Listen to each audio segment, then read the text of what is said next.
Европската унија има механизми со кои би ја убедила Бугарија да го тргне ветото за Македонија, но за тие да се активираат, земјава треба прашањето со Бугарија да го представи како прашање на клучните земји членки пред се на Германија и на Франција. Според Симонида Кацарска од Институт за европска политика, ова е едно од можните сценарија за излез од лимбо ситуацијата во Европската унија со непопуштањето на Бугарија да се согласи за старт на преговорите со Македонија, иако не е исклучена и можноста за долговлекување на целиот процес. Видете, веројатно некој период ќе се оди на кондиција, имајќи во предвид дека престојат избори во Германија, престојат избори во Франција, како двете клучни земји во Европската унија. Позади сцената има сигурно многу механизми кои што може да се применат, доколку на земјите членки има ова прашање доволно важно. Веројатно нашата најголема задача е да го представиме ова прашање како прашање од важност на клучните земји членки, пред се тука Германија и Франција. Во спротивно постои ризик прашањето со Македонија подолг временски период да стане фуснота во заклучоците на Советот на Европската унија.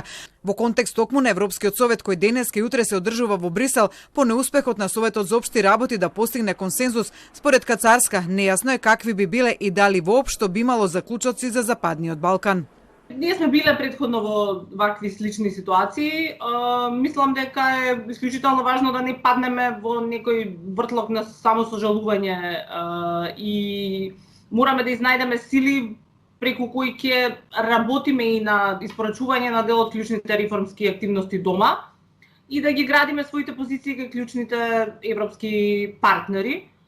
Бидејќи мислам дека има се уште простор да дел од земјите членки се убедат да ги убедиме во правилноста, во исправноста на нашата позиција. Диалогот со Бугарија, вели Кацарска, мора да продолжи, но внимателно и без големи очекувања поради новите избори таму на есен, овој пат председателски. За португалскиот предлог за решение кој сега ќе го наследи Словенија како иден председаваш со Унијата, таа очекува поконкретно да се најде намеса и да се дискутира по изборот на новата влада и председател во Софија. Не верувам дека словеничкото председателство ќе излезе со нов предлог. Мислам дека ќе го користи барем за почетокот португалскиот предлог. Незин став е дека Македонија, освен на европскиот пат, треба да работи на јакнење на стратешкото партнерство со САД, на кој можеби досега не бил ставен доволен фокус, но во никој случај таа во тоа не гледа алтернатива за евроинтеграциите.